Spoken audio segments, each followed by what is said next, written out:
on that. It's good. Okay, I see we're being live streamed.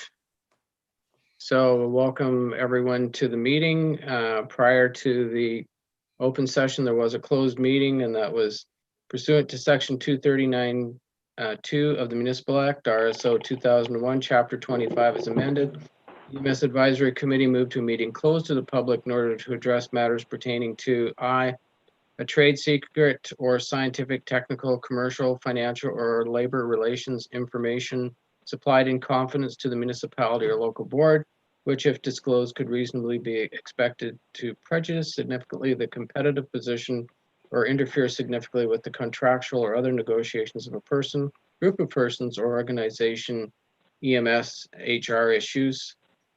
K, a position, plan, procedure, criteria, or instructions to be applied to any negotiations carried on or to be carried on by or on behalf of the municipality or local board, contract negotiations with the West Parry Sound Health Center. That meeting was held. Any additions to the agenda? No? Okay. May I have a mover and seconder for the agenda? Moved by Louis, seconded by Irene, that the November 18th, 2020 Parry Sound District Emergency Medical Services Committee meeting agenda be approved. Anyone opposed to approving the agenda? Nope, that's carried then. Any disclosure of pecuniary interest or the general nature thereof? Seeing none, may I have a mover and seconder for the minutes? Kathy. Kathy and Rod. That the minutes of the August 18th, 2020 meeting of the Parry Sound District Emergency Medical Services Committee be approved as circulated. Any discussion on those previous minutes? Nope. Okay. Anyone opposed to the passing of the minutes? Nope. And so that's carried. Correspondence. Through you, Mr. Chairperson, I received as the director directly 3 letters, one from McKellar, one from Whitestone, one from Magnetowan, with regards to their dislike or opposition to the EMS supplemental levy. Those were 3 pieces of correspondence that were directed specifically to me and or the committee. There were a number of other municipalities who directed similar correspondence to the town of Parry Sound. Those have been received by Town of Parry Sound Council and are not on this agenda. Okay, thank you. We don't have any deputations, so next to the Emergency Services Director's report for November the 18th. Chief Thompson? Through you, Mr. Chairperson. You'll find on page 12 of your agenda, the director's report. First item with regards to the supplementary levy. We spoke previously with regards to the correspondence about significant concern over the supplementary levy. Resolutions expressing that concern were specifically received from Carling, Kearney, Magnetowan, Makar, Whitestone, and McKellar.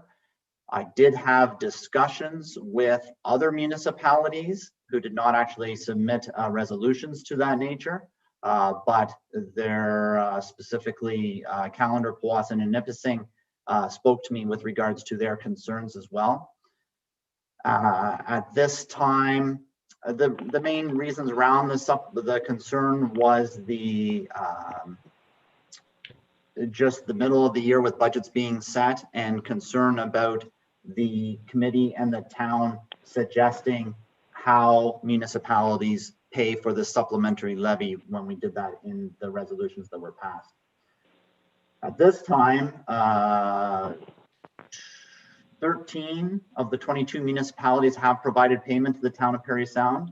The municipalities have not, being Callander, Carling, Kearney, Makar, Magnetowan, McKellar, McMurkmont, Teeth, Ryerson, and Whitestone.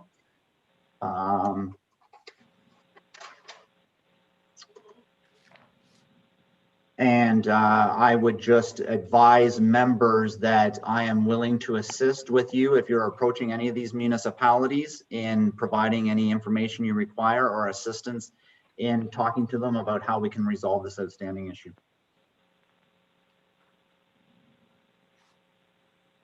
If there's no questions there, I can move on to the Seguin station, which is a significant success story for the service. This has been an incredible partnership with Seguin Township. We are in a new base located in the village of Humphrey, in the Humphrey Fire Hall. And that transition was seamless. The municipality or the Township of Seguin conducted all the work. And there is a report on tonight with regards to a long-term lease for that facility. I want to extend significant appreciation to the Township of Seguin for the cost effectiveness of this solution. It is by far our most affordable base redo or move to in the history of our service. So this has been an excellent experience, and the partnership with Seguin has been fantastic. Argyle Station, this has been an ongoing issue, and we have been trying to solve the Seguin station base issues before dealing with Argyle, but they are less than optimal at current times, mainly because the ambulance is not stationed at the same location as the paramedics. So every day the ambulance has to be moved to the station where the medics are actually housed. That's the main problem. The accommodations are not horrible, they're not ideal, but the main issue is that the vehicle is not with the medics all the time. It's with the medics when they're working, but that means that it sits outside and has to be continually running and heated to make sure that the drugs and everything else on board stay safe. We are looking at solutions for the Argyle base. However, again, financial soundness of those renovations, if done, needs to take be a significant priority. So we will start focusing our attention more on that location as we move into the future now that Seguin has been solved. Prior to COVID, the health services, emergency health services modernization was a significant issue that has completely been put on the back burner for the past 8 months. And it's our understanding that the Ministry of Health will be resurrecting those discussions coming in the future as they are dealing, as hopefully they get to deal less and less with COVID-19. I also suspect that there will be lessons learned from COVID-19 with regards to emergency health services, which may educate those discussions moving into the future. Immediately, I have no significant concerns about imminent changes, not like the way we did in February, feel that there was going to be imminent changes to the delivery of land ambulance services. I do have a very positive news with regards to fully funded Ministry of Health program enhancements that are occurring right now. These are mostly related to the COVID situation. I want to give a great deal of credit to Frank May, who's the manager of the EMS service, for applying and championing a number of initiatives that are not costing our EMS service any municipal dollars. These are 100% funded dollars from the Ministry of Health. So there is we've dedicated an ambulance and the costs that go with that ambulance to a program for mobile COVID testing. Right now, this is being utilized about 50% of the time on the east side in Berks Falls and Sundridge. Thanks to those two municipalities for providing space for this to occur. The other half of the time, the vehicle is being utilized on the west side of the district through the assessment center and as a mobile resource to places to conduct mobile COVID testing. We fully expect, and we've been advised to expect, that as vaccines become available, this will change from a mobile COVID testing unit to a mobile COVID vaccination unit. So this can be, I believe, a significant resource for the entire district, for our marginalized populations and for our vulnerable populations through this whole issue. The second initiative is related to remote monitoring, specifically for COVID positive tests. Of course, we don't have a great deal of those in Parry Sound District, but it also includes wellness clinics. So there are 2 community paramedics that have been funded by the ministry to provide these services throughout the district. Again, this is a finite program in that after the major hurdles of COVID have been overcome, the funding will probably evaporate, as will the need for this specific service at that time. But I would fully expect that this will be funded for, if not all of, the majority of 2021 at 100% dollars. And the final program is through Ontario Health North, and it's with regard to alternate level of care provided by paramedics, and it's mainly dealing with people who either are waiting for long-term care homes or are being feel that they are not of the case yet to need long-term care and can be kept in their home for a longer time to improve their quality of life. So this is purely like a community paramedicine program, like it was initially thought about, and how do we take the burden off bricks and mortars facilities like long-term care homes and hospitals and allow people to stay in their homes through care by paramedics. We're not sure how long this particular program will last, but definitely for the near future, we're going to have this at 100% funding as well too. A lot of these, all 3 of these actually have been offered up to most services. It's my understanding that few EMS services have been able to take on all 3 of these programs. We have a strong community paramedicine base that we had in place prior to COVID coming along, and that has allowed us to rapidly expand it in because we have that infrastructure in place. So being able to access these funds is mainly a result of that legwork that we did with our community paramedicine programs in the years prior to 2020.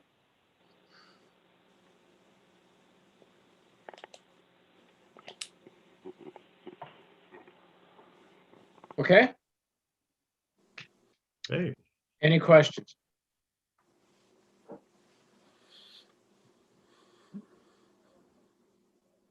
All right, we'll get a, Mr. Chairperson, I believe there is a question. oh, sorry, Rod. Just a quick one on the on the stats, David. I noticed that the calls for service, etc., are similar this year to last. There's not a lot of differentiation between the mileage statistics. Just a question on the staffing. Hold on, I've lost it now. Hold on. Councillor, if I may, I don't believe we're to that part of the report yet, so maybe we can just deal with it. I thought you were done. You're going to go through that. Correct. I believe the chairperson is going to ask for the director's report to be received, and then we can move on to the reports. That's All what right. that's what I'm looking for. Oh, okay, sorry. Take a mover and seconder to receive the report. Scott thank you. and Irene.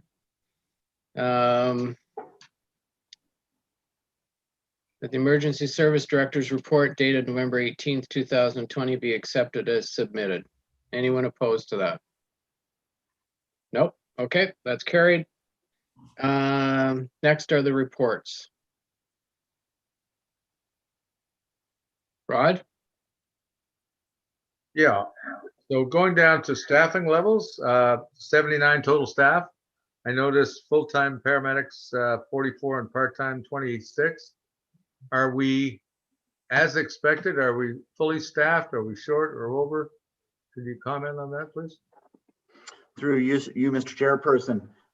Yeah, 79 would be very close to a full complement of staff. I do know that the service is going through a hiring component right now and bringing new people on.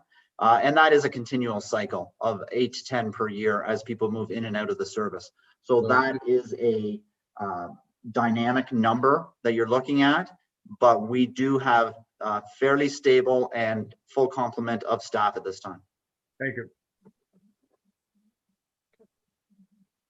Any other questions on the reports? Dave, was there anything you needed to highlight? Through you, Mr. Chairperson, I always find a very useful graph is the one that's located on page 19 of the agenda. And it's the line chart, which identifies year over year by month where we're sitting with regards to call volume. Yeah. And I have noted this previous years. On every year there is usually the year that we're in is the highest. And in this particular year, again, it was trending near the top until we hit April, and we had a significant decrease in call volume in April. However, people's aversion to calling 911 only lasted for the 1 month in April. And You knew it wasn't going to last. You knew it was going to last. Yeah. And their desire to be transported to hospitals regained momentum immediately in May. And we are right back up to month over month, almost always at the top of the chart again in 2020. Yeah. Okay. All right. Good.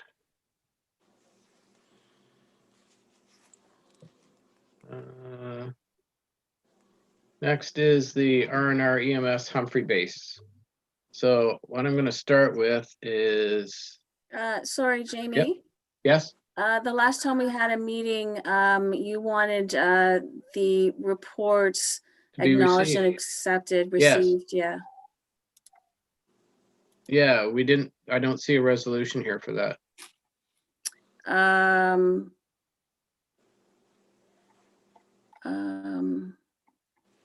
But I can just ask for one, you can add it in. Okay, yeah, sorry. I'm not Okay. looking at the agenda. I'm actually looking at the minutes. So it just says resolution EMS committee members have received reports 6.1, 6.2, 6.3 as listed above, and then a move by, second by. Yeah, okay, so mover and seconder, Kathy? Kathy? I'll pick Louis, there you go. All right. Anyone opposed to receiving the reports? Nope, okay, that's carried then. Thanks, Sherry. Hey, sorry about that. Okay, ratification matters from closed. 8.1. Can I have a mover and seconder? Rod and Through you, Mr. Chairperson, by what the clerk had directed me is that we don't actually need to ratify any of the matters from closed. That would be done at town council when those reports move to town council. oh, we don't need to? Not at a committee level. Oh, okay. I was just looking at the resolution. It says we recommend that the Humphrey base one. Okay, that's another business. That's 8.1. That wasn't. Oh, the ratification matters from closed. Yeah, okay, no, I moved to number 8. Sorry, I Right apologize. after that. Yeah. So, yeah, 8.1. So I need a mover and seconder for 8.1. I think we had Rod and Louis, Louis? Sure. wasn't it? No, that was the other one before. Oh, So, oh, what the heck, Louis again. There, he's busy. Make him I'm busy. busy. Yeah. That the EMS Advisory Committee support the staff recommendations in report R&R EMS Humphrey Base AD 2020 to enter into an agreement with the Township of Seguin for the use of the portion of the Humphrey Fire Hall as an EMS base. 8.2 R&R 2021 land ambulance budget AD 2020 and 8.2.1 attachment number 1 2021 land ambulance budget AD 2021. That's what's there. I'm just reading it. Discussion. Chief Thompson. So through you, Mr. Chairperson, I would suggest that we discuss the Humphrey base on its own first and deal with that resolution and then move Oh, on to okay. the budget. Yep.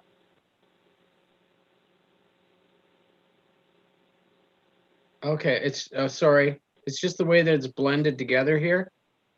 It looks like it flows through into one, sorry. And when you're working with the iPad, well then you've got this much to look at.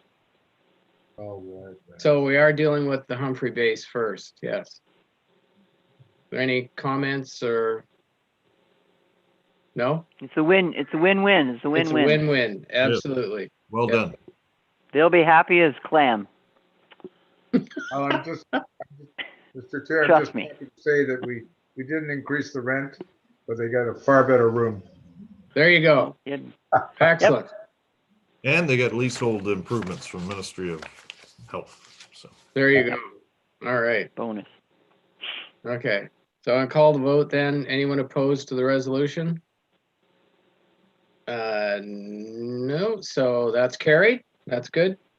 So I guess now we have 8.2, 8.21,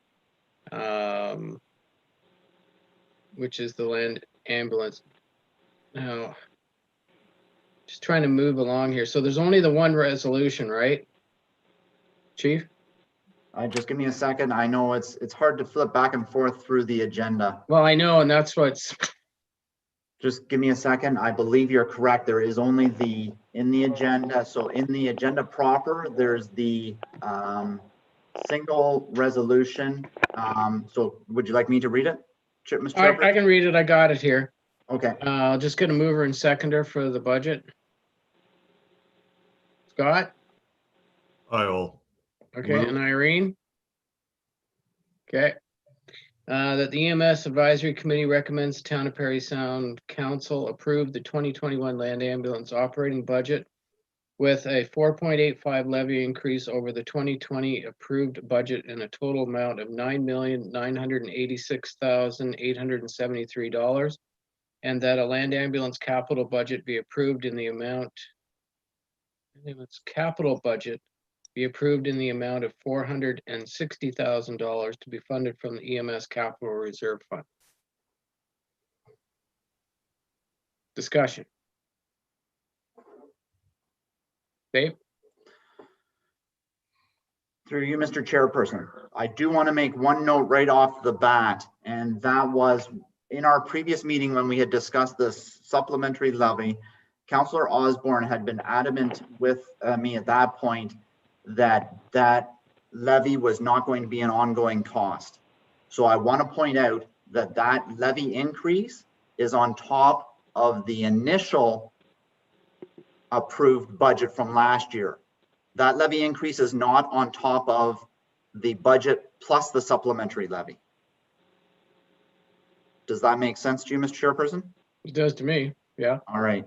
Mhm. I just want to be clear on that because it was a point of not contention, a point of emphasis at the last meeting. So I want to just make sure that I'm clear in pointing that out.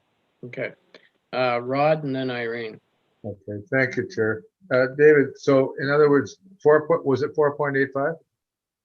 Through Mr. Chairperson, that is correct, yes. Okay, and so what you're saying is that's on the root budget pre-levy, that 4.85. Through the Chairperson, that is correct. Thank you, thank you. Irene? I believe, thank you, through you, the chair. I believe that answers my question. I just was wanting to make sure that the supplementary level levy is on top of that initial budget from last year. Not on top of this increase. Is that, how did you word that? Through you, Mr. Chairperson, that's correct, Councillor Smith, that you could view it as a removal of that supplementary levy. That's not in consideration when we take a look at the 4.5% increase. The 4.5% increase, 4.85% increase is on top of the original 2020 budget. Okay, Okay, not on top of the levy. no, Okay, thank you. Okay. Rod, And therefore, we can expect that this supplementary levy is a one-shot deal and it shouldn't, I stress, be repeated in upcoming years. Through you, Mr. Chairperson, that is correct. We hope.